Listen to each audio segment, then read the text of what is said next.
All right, so today we're going to be taking a deep dive into a topic that's super relevant to college students. Especially if you're just starting to manage your own finances for the first time. You got it? Credit cards? Hmm. We've got this Wikipedia article on credit cards, and I was reading through it, It's and actually pretty fascinating. it is Yeah. way more than I thought it was going to be.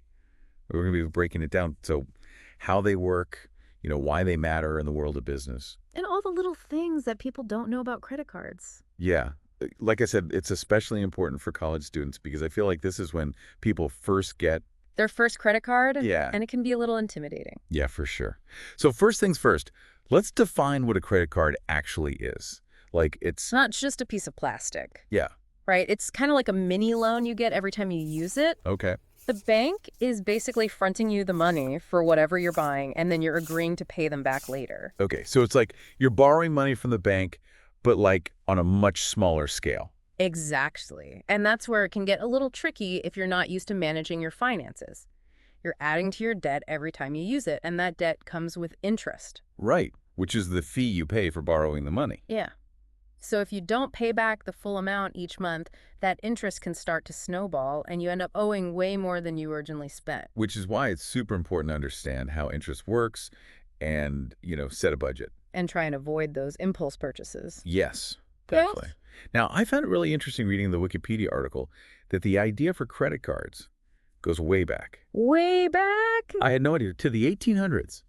Apparently, there was this utopian novel, Looking backward. that mentioned a system using cards for purchases. Yeah, 1887, Edward Bellamy was kind of ahead of his time. That's wild. Yeah. I mean, even in a utopian society, they're still thinking about like cashless systems. So, Still thinking about it now. yeah. When did actual credit cards like the ones we use today first kind of appear on the scene? The first recognizable one was in the 1950s with Diners Club, and it was meant for, well, you guessed it, dining out Okay. at restaurants. And then American Express came shortly after. Okay. And those are kind of like the prototypes for the cards we use today. And then what about Visa and MasterCard? Mm-hmm. Like, I feel like, weren't they the ones who... You were kind of the ones who made it mainstream? Yeah. Yeah. What's interesting is that Bank AmeriCard, which later became Visa, they kind of did this revolutionary thing. Oh, sure. In the 60s, they mass mailed credit cards to people in Fresno, California. What? So they just like blanketed a city with credit cards? It blanketed a whole city. It was a bold move, but it really paid off for them. Wow. What was the thinking behind that? Like, why did they... They wanted to create like a critical mass of users. They were thinking like for a credit card to even work, shoppers and businesses need to be on board. Right. So by flooding Fresno with cards, they basically made it impossible for merchants to ignore them. Wow. So the more people that have it, the more valuable it becomes. Exactly. It's kind of like how Facebook and Instagram work. Like, That network effect. yeah, exactly. Yeah. So that's really interesting. And then MasterCharge, which later became MasterCard, followed a similar strategy, right? Yep. Okay, so wow. From utopian novels to mass mailings, credit cards have a pretty surprising history. Pretty wild. But let's kind of zoom in on the card itself. Mm-hmm. Like, what is the deal with all those numbers and features on the card? What does it all mean? Yeah, let's break it down. So each part of a credit card serves a specific purpose. Like it's meant to identify the issuer, and it helps safeguard your information. Okay. So you've got the bank identification number, Which is the buy-in. the buy-in, which tells you which bank issued the card. Okay. And then you've got that long string of numbers. Right. That's your unique account number. Okay. So that's what links the card specifically to you. Gotcha. And then you have the expiration date and security code, Uh-huh. and a bunch of other security features to prevent fraud. Okay. Speaking of security, what is the deal with like EMV chips and things like that? What do they actually do? They're like the knights in shining armor Okay. of your card. They add that extra layer of security that makes it harder for people to counterfeit cards. So it's like a little mini computer in your card Yeah. that's encrypting your data. Protecting you Every time you... every transaction. Okay, that's wild. And then you have the magnetic stripe on the back, Right? which is slowly being phased out, but it's still there as backup. Okay. And then there's features like holograms that make it harder to duplicate. Okay, so it's like a fortress of information with all these different... Layers of security. Yeah. Okay. Now, I'm curious about this thing called a cash advance. Oh, yeah. It sounds kind of shady. Can you explain that in plain English? Yeah, it's basically using your credit card to withdraw cash from an ATM or a bank. Okay. But it's one of the riskiest things you can do with a credit card. Because you're literally pulling out cash.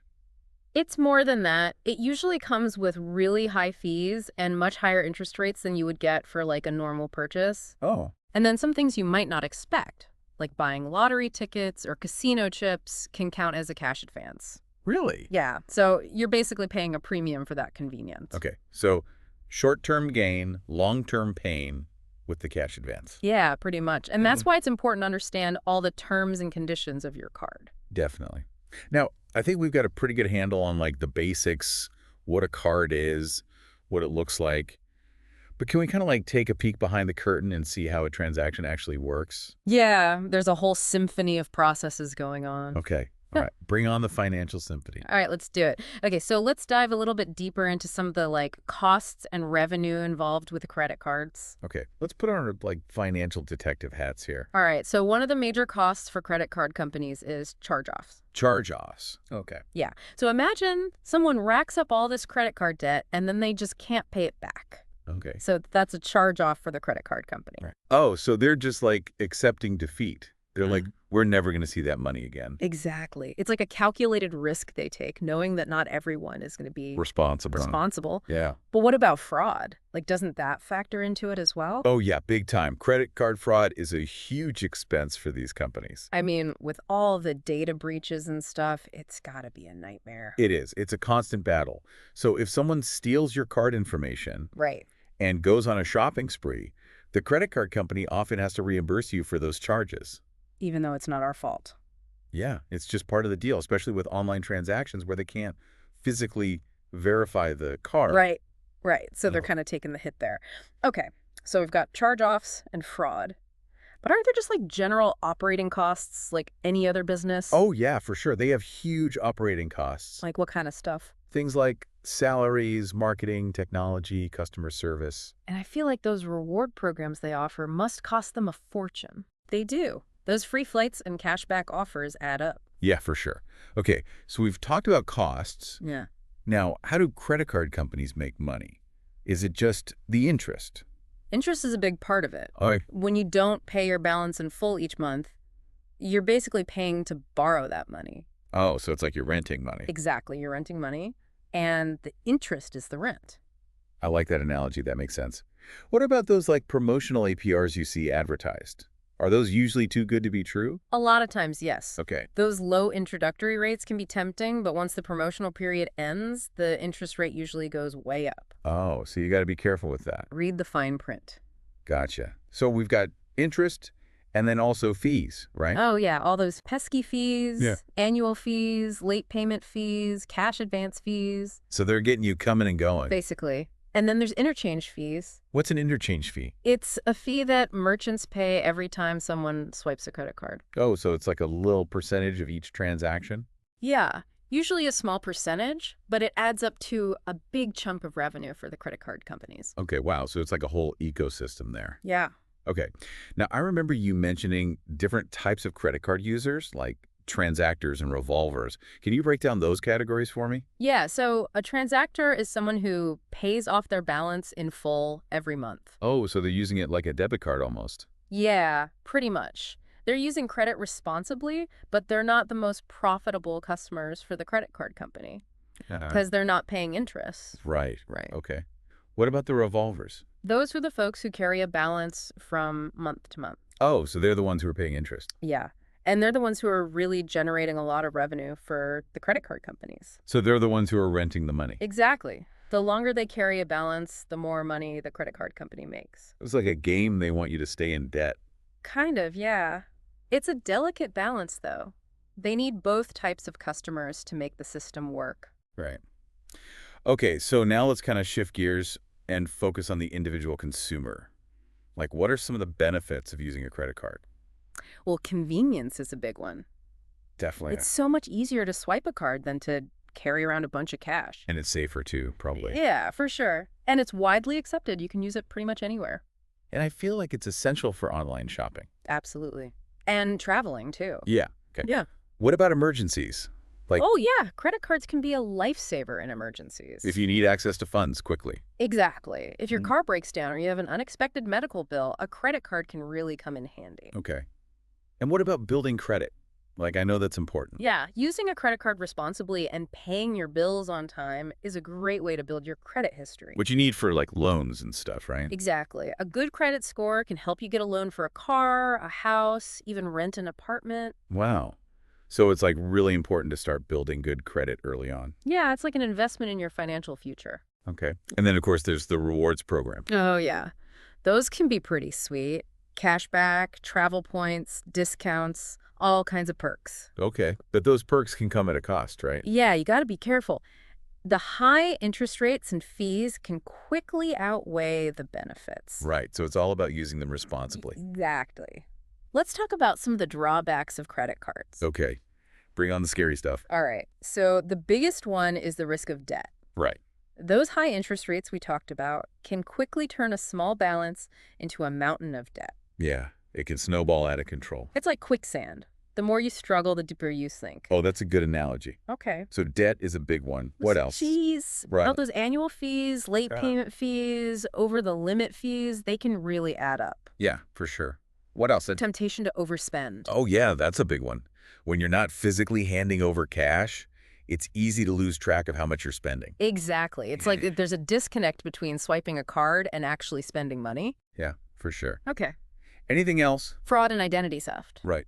That's always a risk. You got to be careful about protecting your card information and monitoring your accounts for any suspicious activity. Okay.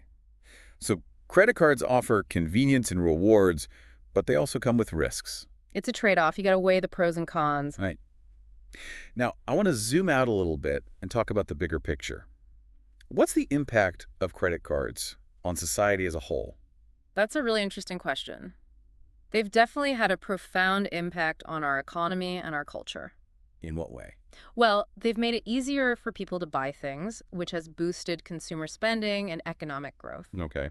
And they've provided access to credit for people who might not have had it otherwise. So they've kind of like leveled the playing field in a way. In a way, yeah. But hasn't it also contributed to a culture of debt? Yeah. Unfortunately, easy access to credit has made it easier for people to overspend and get into debt. It's like a double-edged sword. It is. It's a powerful tool that can be used for good or for bad. So it's really up to the individual to use it responsibly. Absolutely. We need to educate ourselves about the risks and make informed choices about our spending habits. Okay. So we've covered a lot of ground here. But before we move on, I want to take a trip down memory lane. Okay. I found the history of credit cards to be surprisingly fascinating. It is pretty interesting when you dig into it. I had no idea. The concept went all the way back to the late 1800s. Yeah, those early ideas were pretty ahead of their time. We talked about Edward Bellamy's book, Looking Backward. Right. It's amazing to think that people were envisioning a cashless society back then. It shows that people have always been looking for ways to make transactions more efficient. But when did those ideas actually turn into real-world credit cards? Well, the first credit cards, as we know them, emerged in the early 20th century. Okay. They started with charge coins and cards that were used by specific businesses like hotels and department stores. So it was kind of like a loyalty program almost. Yeah, it was a way for businesses to encourage customers to spend more. Makes sense. Mm-hmm. Okay. And then when did those cards evolve into the general purpose credit cards we use today? That happened in the mid-20th century with the introduction of cards like Diners Club and American Express. Okay. And then Bank AmeriCard, which became Visa, really took things to the next level with their mass mailing campaign in Fresno. Right. That was a game changer. It was. They created that network effect where the more people who had the card, the more valuable it became. And then MasterCard came along and created the competitive landscape we have today. Exactly. It's amazing how far we've come from those early charge coins to the sophisticated digital payment systems we have now. It's a testament to human ingenuity and our desire for convenience and efficiency. Before we wrap up, I'd love to get your expert perspective on what the future holds for credit cards. Okay. We've talked about the history, the costs, the benefits, the drawbacks. But what are some of the trends that are shaping the future of credit? And what should consumers be aware of? That's a great question and one that we'll explore in our next segment. So welcome back to the deep dive. It's been quite a journey exploring the world of credit cards. It really has. I feel like we've uncovered so much about how they work. Yeah, from the history to the mechanics to the pros and cons. Yeah, I mean, honestly, it's been pretty eye-opening. You know, that's the beauty of a deep dive. We get to peel back the layers and really understand something we might take for granted.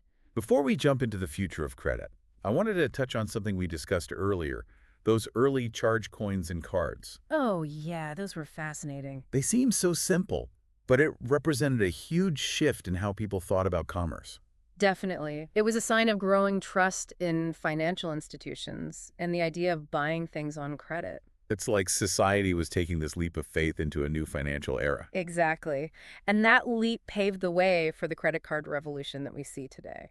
Now, speaking of the big picture, we talked about the societal impact of credit cards. Yeah, it's a complex issue. It is. It seems like they've been both a blessing and a curse for society. True. On one hand, credit cards have undoubtedly fueled economic growth. Well, they make it easier for people to buy goods and services, which increases demand and stimulates the economy. So boosting consumer spending, which is a major driver of economic growth. Exactly. And they've also provided access to credit for millions of people who might not have had it otherwise. So there's a democratizing element to it. There is. They give people more financial flexibility regardless of their background. But we also talked about the potential downsides, the dark side of this easy access to credit. Right, the risk of overspending and debt. Has that contributed to a culture of debt?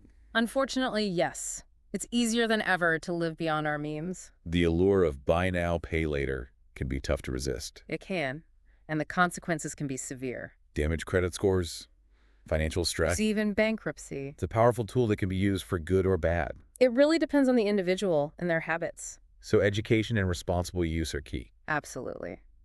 We need to understand the risks and make informed choices. So finding that balance between the benefits and the potential risks. Exactly. Using credit cards wisely to achieve our financial goals.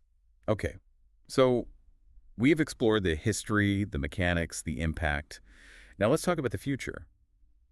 What trends are shaping the credit card world, and what should we be aware of? The future of credit cards is dynamic, constantly evolving. In what ways? One major trend is the rise of mobile payments and digital wallets. Oh yeah, like Apple Pay and Google Pay. Exactly. They offer convenience, speed, and enhanced security.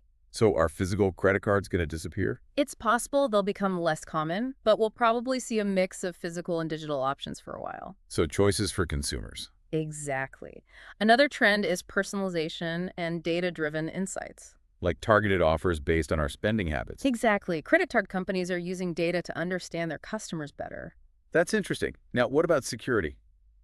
With all the data breaches, are credit card companies doing enough to protect us? Security is a top priority for the industry. They're investing in new technologies to fight fraud. So it's a constant battle to stay ahead of the criminals. It is. But thankfully, security measures are improving all the time. Are there any other trends on the horizon? One interesting development is alternative credit scoring models. Oh, what's that about? Traditional systems often exclude people with limited credit history, but these new models consider other factors. Like what? Things like rental payments, utility bills, even social media activity. Wow, so extending access to credit by looking at a wider range of data. Exactly. And lastly, there's a growing emphasis on financial literacy. That's great. Credit card companies are realizing that educated consumers are more likely to use credit responsibly. So empowering people to make informed decisions about their finances. Right. It's beneficial for everyone. Wow, this has been an incredible deep dive. We've covered so much. From the past to the present, the future of credit cards.